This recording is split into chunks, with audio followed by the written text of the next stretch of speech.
Então alguns fariseus e escribas, vindos de Jerusalém, foram até Jesus e questionaram: por que os seus discípulos transgridem a tradição dos anciãos, visto que eles não lavam as mãos antes de comer?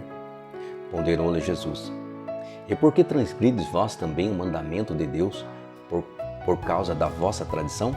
Pois Deus ordenou: honra o teu pai e a tua mãe, e ainda quem amaldiçoar o seu pai ou a sua mãe, seja punido com a morte.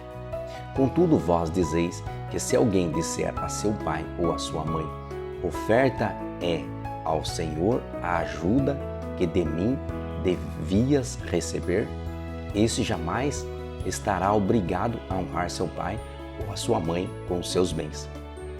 E assim invalidastes a palavra de Deus por causa da vossa tradição. Hoje, nos dias de hoje, nós temos os planos de saúde, nós temos planos de aposentadoria, nós temos pensões, enfim. Naquele tempo, os filhos cuidavam, os pais, aliás, cuidavam, educavam os filhos, e na velhice, os filhos cuidariam dos pais. Então, aqui honra os teus pais é no sentido, não deixe que teus pais sejam depreciados na velhice. Mantenha a honra deles intacta, sabe? Honra eles.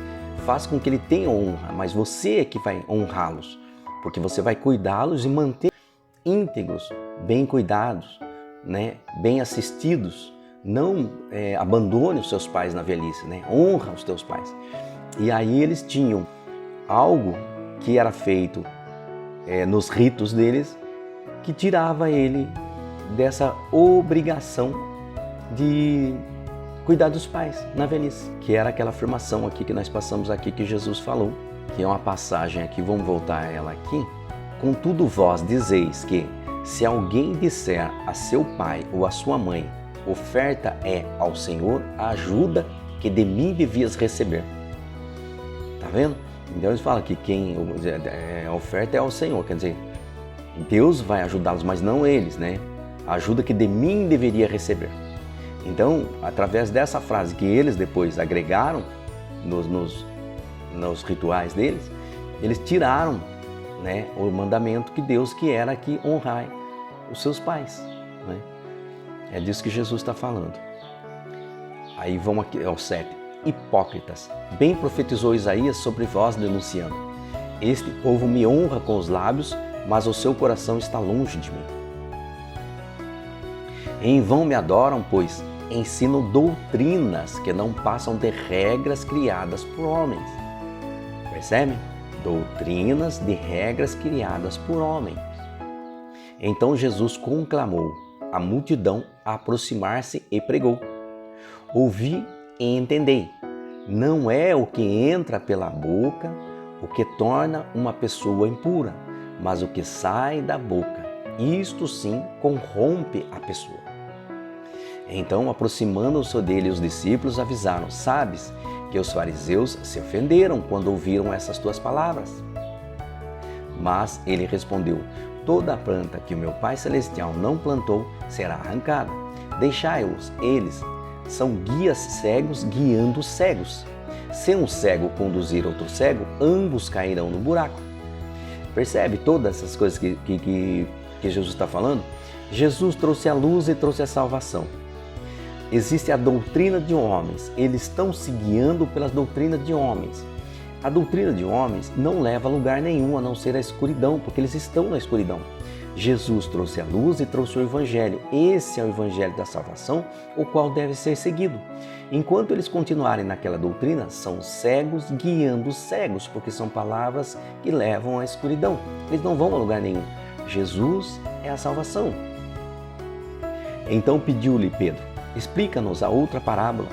E ao que Jesus explicou: também vos não compreendeis até agora?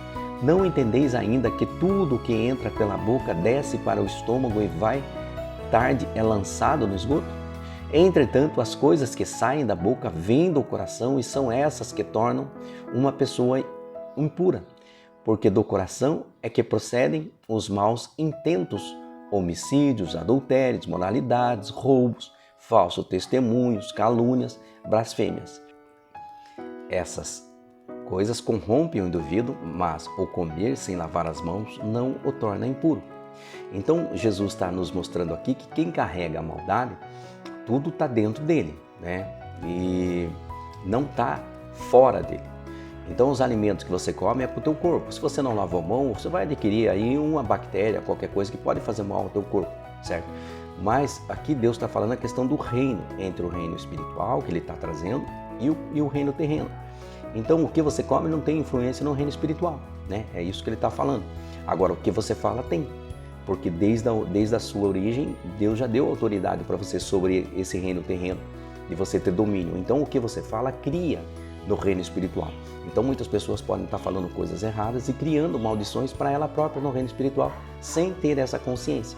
Então, é o que você fala pode se tornar impuro.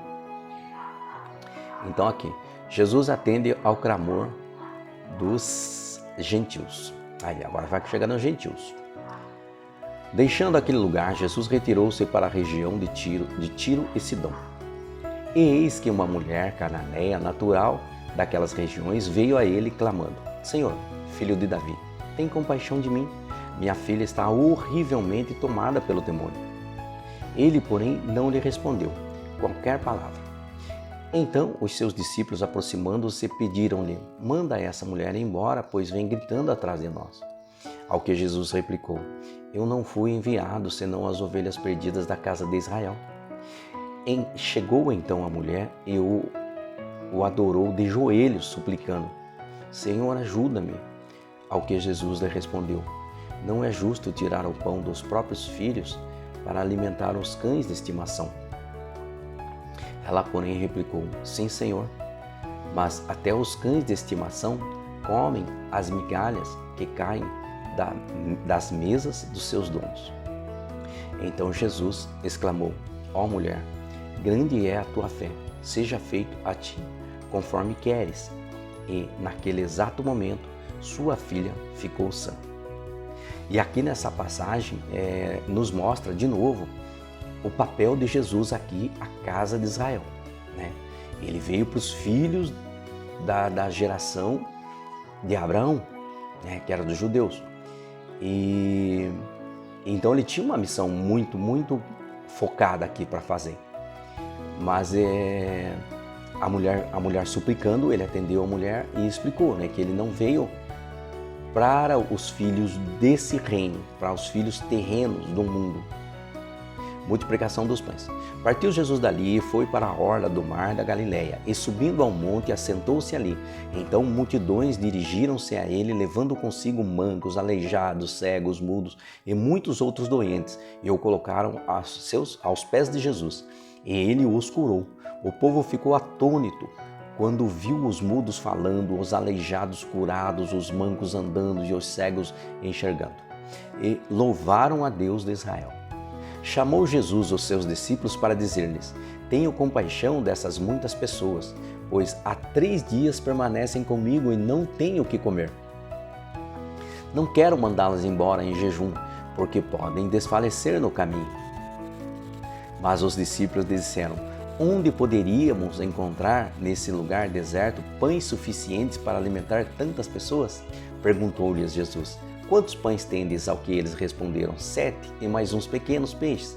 Ele mandou então que o povo se assentasse no chão, tomou os 7 pães e os pequenos peixes e deu graças. Em seguida os partiu, os entregou aos discípulos, e estes distribuíram à multidão. Todas as pessoas comeram até se fartarem, e foram recolhidos 7 grandes cestos cheios de pedaços que haviam sobrado. Então percebe, ele continua codificando para nós que tem partes ainda a serem alcançados por Deus. Está sobrando pães dos alimentos que ele está reproduzindo. Então percebe que ele está trazendo pão para alimentar muita gente e todos os judeus. Ele está trazendo pão para alimentar todos os judeus, mas eles não estão vindo para receber o pão que ele está entregando. Por isso que existem essas sobras. E assim, os que comeram eram 4.000 homens, sem contar as mulheres e as crianças. A seguir, Jesus se despediu da multidão, entrou no barco e foi para a região de Magadã. Até aqui, irmãos, depois no próximo é Mateus 16, Eu espero vocês para a gente continuar lendo, comentando e buscando o entendimento, tá bom? Mateus 16, fiquem com Deus e até lá.